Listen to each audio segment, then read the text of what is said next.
오늘 이 시간은 그러면 외로움을 극복할 수 있는 구체적인 방법에 대해서 말씀을 드리도록 하겠습니다. 첫 번째, 우리가 사람한테 기대했다가 배신당하는 경우 많습니다. 그렇죠? 그리고 우리가 외로울 때 누구 앞에 나서야 되느냐? 역시 하느님 앞에 가야 돼요. 예수님, 아까 잠깐 노래하는데 나 너희를 떠나지도 않으리라, 나 너희를 버리지도 않으리라, 그 노래 하셨죠? 네, 정말로 예수님은 나를 떠나지도 않고 버리지도 않아요. 제가 중학교 2학년 때, 중학교 1학년 때 조금씩 뼈가 아프더라고요. 그냥 무릎도 아프고 뭐 이 팔도 아프고 뼈가 아프더라고요. 나는 뼈가 아픈 이유가 내가 너무 돌아다녀서 난 아픈 줄 알았어요. 우리 어머니 말씀에 의하면은 태어나서 걸어 다니기 시작하면서부터 돌아다녔대요. 제가 정말로 제가 많이 돌아다닌 거예요. 정말로 제가 생각해도 우리 어머니가 해가 떨어지기 전까지 내가 집에 들어온 적이 없다는 거예요. 그렇게 돌아다녀서, 너무 돌아다녀서 뼈가 아픈 것 보다, 그렇게 생각을 했었어요. 근데 중학교 2학년 때 6월 2일 날이에요. 까먹지도 않아요. 아침에 일어나려고 했는데 몸이 안 일어나지더라고요. 딱 보니까 팔도 안 움직여지고 다리도 안 움직여진 거예요. 병원에 가봤더니 루마티스 관절염이라는 거예요.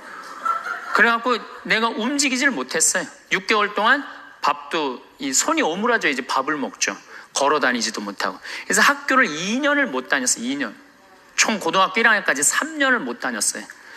학교 못 다닐 때 제일 부러운 게 누구냐? 가방 들고 학교 가는 애들이 제일 부러워요. 그럼 아침에 걔네들은 학교 가고 어쨌든 공부를 하든 하루 종일 놀다 오잖아, 학교 가서. 근데 나는 아무데도 내 말을 들어주는 사람도 없고 말할 데도 없고 너무 고독한 거죠. 그 외로움이 뭔지를 저는 너무 어렸을 때 아는 거죠. 그래서 해 뜨는 게 싫었어요. 왜냐면 뭐 친구가 있어야지. 난 또 수다 떨기 무지하게 좋아했는데 이 수다 떨 놈이 있어야지. 학교 가고 친구가 없는데. 그래서 저는 아침에 해가 뜨면은 어디로 출근을 했느냐면 성당으로 출근을 했어요. 남들은 다 학교 갔지만은 나는 성당이 가까우니까 성당 가서 앉아 있는 거예요. 성당 앉아 있으면 이제 십자가에 계신 예수님한테 말을 걸기 시작하는 거죠. 거기 왜 매달려 있느냐? 그 어린 나이에. 그럼 뭐 나 얘기할 사람이 누가 있어요? 아무도 없잖아요. 그러다가 또 예수님하고 얘기하다가 지치면은 오르간 노래하고, 그러다 또 성당 의자에서 자고, 그럼 오후 4시 되면은 나는 또 집에 오는 거예요. 그러니까 나한테 내 인생의 학교는 성당이 학교였어요. 그리고 내 선생님은 누구였느냐? 예수님이 선생님이었어요. 근데 처음에는 그게 기도인지 몰랐어요. 그냥 예수님하고 얘기하는 거예요. 나 오늘은 어떻고 저떻고. 근데 그게 어느 날은 1시간도 짧고, 어느 날은 2시간도 짧고, 어느 날은 10시간 앉아있어도 시간 가는 줄 모르는 거예요. 어떨 땐 사람하고 얘기하기 싫고 누구하고만 얘기하고 싶어? 예수님하고만 얘기하고 싶은 거예요. 그러면서 중학교 2학년, 3학년, 고등학교 1학년 내내 성당에서 지낸 거예요. 내내. 그런데 이제 내가 이제 몸이 아프니까, 사람들은 뭐 병신이다, 학교를 안 다니니까 폐륜하다, 또 그냥 비가 오는 날은 그냥 길에서 쓰러지니까 무슨 저기 쓰러지면 간질이다, 별 소리를 다 했죠. 나를 두고. 참 괴롭더라고요.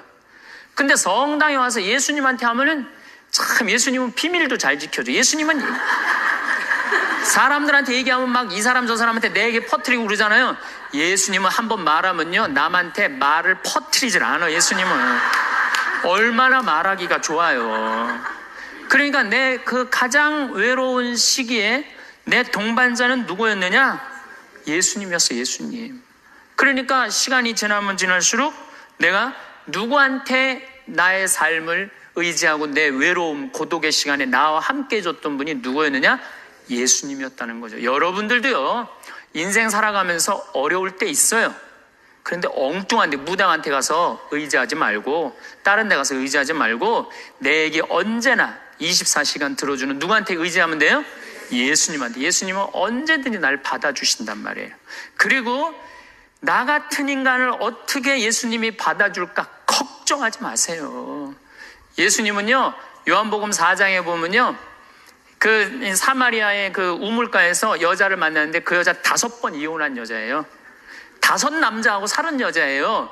여러분들 5 여자하고 살은 5 남자하고 살은 여자 어떨 것 같아요? 저 여자는 5 남자하고 결혼해서 이제까지 5번을 남자를 가로써 상대할 것 같아요? 안 할 것 같아요? 안 하죠? 근데 예수님은 그 여자하고요, 인류 구원과 경배를 얘기를 해요. 그러니까 예수님은 안 받아들일 사람이 하나도 없다는 거예요. 모든 사람 다 받아들이는 분이 예수님이에요. 나 같은 죄인도 용서받을 수 있을까요? 그 정도면요, 용서받을 수 없는 사람 한 사람도 없어요. 마르코복음 5장에 보면은 예수님이 회당장 야이로의 딸을 살리러 가요. 근데 당시 유대에서 회당장이라고 그러면은 종교, 교육, 예배, 재판권을 다 가지고 있는 사람이에요. 회당장은 대단한 권한을 가지고 있는 사람이야. 근데 그 딸이 막 죽으려고 그래. 근데 예수님은요, 성서에 보면 어린 나이한테 꼼짝 못 하시는 분이 예수님이에요. 참 어린 나이 좋아하세요. 근데 어린 아이가 죽으려고 그러니까 예수님 바삐 가고 있었어요. 예수님 막 사람들 막 끌려 주위에 많은데 그냥 그 딸을 살리러 간단 말이야. 그런데 예수님이 바삐 가는데 한 여자가 있었어요. 이 여자는 12년 동안 하혈을 한 여자예요. 12년 동안. 당시 유대에서 여자가 피를 흘린다, 그럼 7일 동안 부정하다고 그랬어요. 그리고 피를 흘리는 여자 몸에만 닿아도 저녁까지 부정하다고 그랬어요. 더욱이 레위기 15장에 보면은 여자가 피를 흘리는 내내 부정하다고 그랬어요. 이 여자는 몇 년 동안 피를 흘리냐면 12년을 피를 흘렸어. 그러니까 12년 동안 사람 취급 못 받은 여자예요. 더욱이 이제 내가 이제 병을 고치려고 있는 돈을 누구한테 다 탕진했어? 의사한테 다 탕진하고 돈도 한 푼도 없지. 12년 동안 부정한 여자지. 그리고 이 여자 몸에만 닿아도 이 부정하다고 사람들이 이 여자 근처에도 안 간 거야. 근데 이 여자는 정말 이제 낫고 싶은 거야. 너무너무 낫고 싶은데 예수님이라는 분이 저분은 나를 고쳐줄 거라는 믿음이 있었던 거죠. 그래갖고 그 앞에 나서서 저를 낫게 해주십시오, 이 말을 못했던 거예요. 너무 창피하잖아요. 12년 동안 피 흘린 여자가 사람 취급도 못 받았는데 감히 어떻게 예수님 앞에 나서서 나 지금 피 흘리니까 나 좀 고쳐달라고 얘기를 하겠어요? 그렇지 않겠어요? 그러니까 예수님 가는 뒤에 옷자락만이라도 잡으면 내가 나을 수 있지 않은가. 그래갖고 예수님 옷자락을 잡아요. 근데 사실은 이것도 굉장히 용감한 행동이죠. 왜냐하면 이 여자 몸에 다도 부정한데 이 부정한 여자가 그 거룩한 예수님 옷자락을 잡으니까 이 얼마나 부정한 일이에요. 이 여자가 뒤에서 예수님 옷을 딱 잡은 거야. 근데 싹 나버린 거예요. 기가 막힌 일이 본인한테 벌어진 거죠. 그리고 예수님이 그냥 가면 되지. 뭘 그걸 또 서갖고 또, 기적의 힘이 나간 걸 아시고 찾는 거예요. 나한테 지금 기적의 힘이 나갔다. 그 많은 사람들이 예수님을 밀쳤다고 그러거든요. 근데 저는 이 성서를 읽으면서도 믿음이 있는 사람한테 기적이 일어나는 거죠. 믿음이 없는 사람한테 기적이 안 일어나요. 그 많은 사람이 예수님을 밀쳤는데 다 기적이 안 일어났는데 이 여인에게만 기적이 일어난 거죠. 그 기적의 힘이 빠져나간 걸 이 여인이 믿음이 있었기 때문에 그런 거죠. 찾아요. 어떤 내가 지금 기적의 힘이 나갔다, 누구냐? 그러니까 이 여자가 쭈삣쭈삣 나와요. 주님, 제가 만졌습니다. 이 거룩한 예수님을 12년 동안 피가 흘린 여자가 만진 거야. 그러니 우리 입장에서 보면은 얼마나 기분 나쁠 수 있어요. 부정한 여자가. 내가 지금 동티난다고 그러죠? 회당장 딸을 살리러 가는데 그냥 12년 동안 피 흘린 여자가 그냥 옷을 만졌으니 얼마나 이게. 그래갖고 그냥 혼이 날 줄 알고 이 여자는 두려운 얼굴로 그냥 예수님 앞에 겨우 나섰어. 근데 예수님이요, 한마디 해요. 따라. 이 여자는요, 그 말 한마디예요. 예수님 옷자락 만져서 자기 몸이 낫고 예수님의 따라 이 한마디로 그동안 12년 동안 무시당하고 소외당했던 마음의 병 싹 난 거예요. 따라, 내 믿음이 너를 살렸다. 그 다음에 예수님이 또 한마디 하세요. 평안히 가거라. 여러분들 아무도 나를 돌아보지 않는다 하더라도, 나를 돌보는 사람이 아무도 없다 하더라도 누구한테 손을 뻗쳐서 옷자락을 잡으면 여러분들은 평안해질 수 있어요?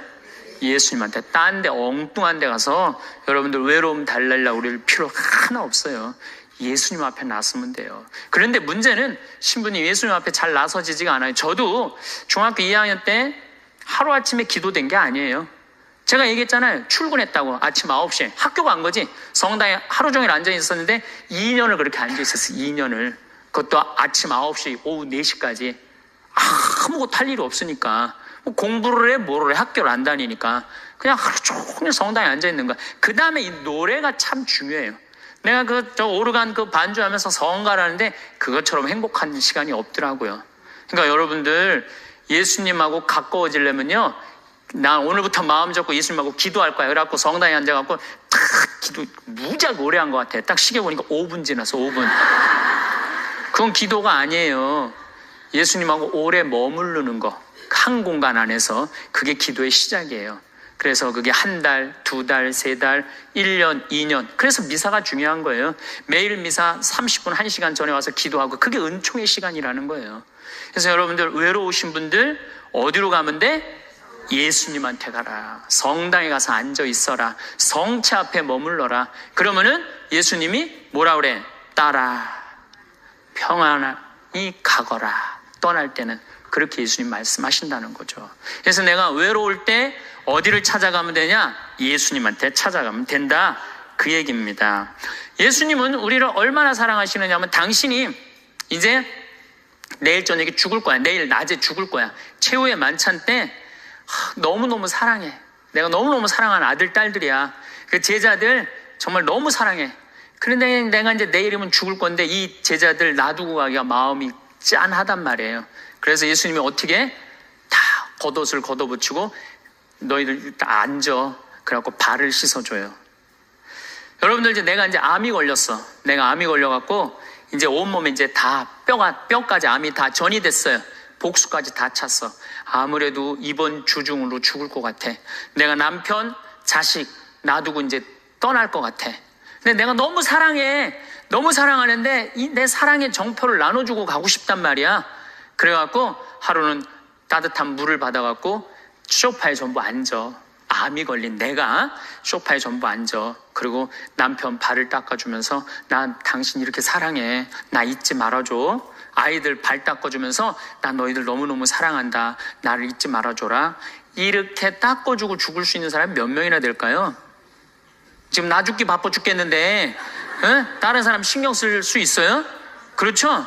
근데 예수님은 우리를 그렇게까지 배려를 해주시는 거예요. 그렇게까지. 내가 너희의 발을 씻어줬듯이 너희도 서로 발을 씻어줘라.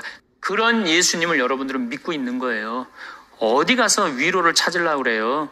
위로가 찾을 때는 우리는 감실 안에 계신 예수님, 성체 안에 계신 예수님을 만나면은 여러분들 이 세상 모든 사람들이 나를 버려도 여러분들은 외롭지 않다.